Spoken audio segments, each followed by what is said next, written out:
يا ليل هيجت أشواقا أداريها، فسل بها البدر إن البدر يدريها. رأى حقيقة هذا الحس غامضة، فجاء يظهرها للناس تشبيها. في صورة من جمال البدر ننظرها، وننظر البدر يبدو صورة فيها. يأتي بملء سماء من محاسوه، لمهجتي وأراه ليس يكفيها.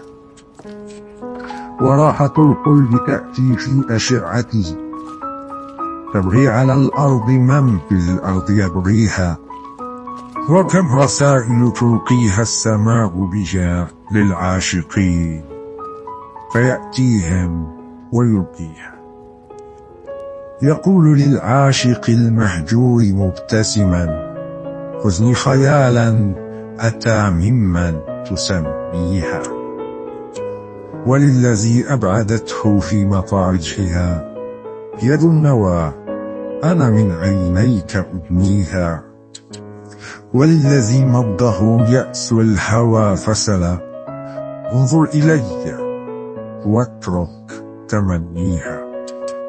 أما أنا فأتاني البدر مزدهيا، وقال جئت بمعنى من معانيها.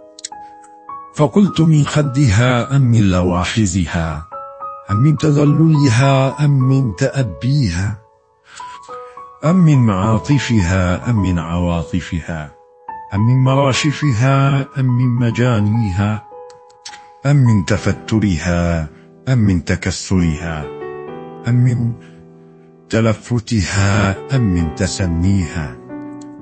كن مثلها لي جذبا في دمي وهوى، أو كن دلالا وكن سحرا وكن تيها.